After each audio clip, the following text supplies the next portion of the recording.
бо шарофати даврони соҳибистиқлолӣ соҳаи варзиш рушд карда, иштироки варзишгарони ватанӣ дар мусобиқаҳои минтақавию байналмилалӣ низ назаррас гардид. илова бар ин ташкилу роҳандозии мусобиқаҳои гуногун ҳам бештар гардид. ҷумъахон бобохон ва Нусратулло Ҳакимов мавзӯъро пайгирӣ намуданд. дар маҷмӯаи варзишии Кумитаи андозии назди ҳукумати ҷумҳурии Тоҷикистон мусобиқаи ҷумҳуриявӣ оид ба санъати муҳорибаҳои омехтаи ғайрикасбӣ ба ин наврасон оғоз гардид. Сабқати мазкурро Федератсияи санъати муҳорибаҳои омехтаи ғайрикасбии Тоҷикистон роҳандозӣ намуда, дар он зиёда аз 700 нафар варзишгарони аз 12 то 17 сола миёни ҳам рақобат намуда истоданд. Ёдрас мешавем, ки ширкатдорони мусобиқа аз тамоми шаҳру ноҳияҳои ҷумҳурӣ буда барои гузарондани ин мусобиқа шароити мусоид муҳайё карда шудааст.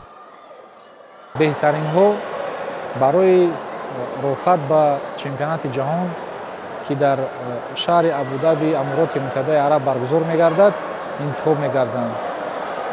айни замон нахустин бор аст ки шумораи иштирокчиён таги 700 нафарро ташкил медиҳад ва мо боварии комил дорем ки дар оянда ва дар мусобиқаҳои навбатӣ аз ин варзишгарони лайоқатманд ва беҳтаринро интихоб мекунем.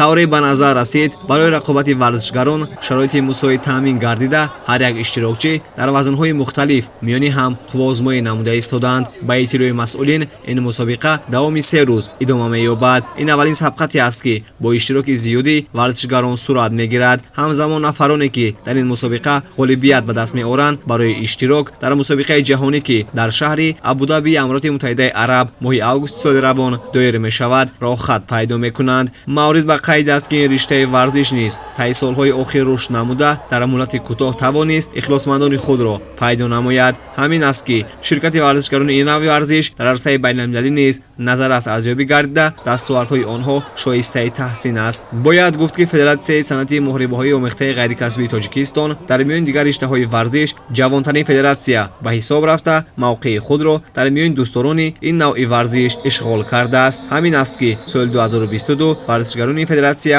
дар мусобиқаи ҷаҳонӣ ки дар шаҳри Абу-Даби Амироти Муттаҳидаи Араб ба ин наврасони то 18 сола баргузор гардид, тавонистанд 35 медал ба даст оранд, ки аз ин теъдод 9 медал тилло мебошад.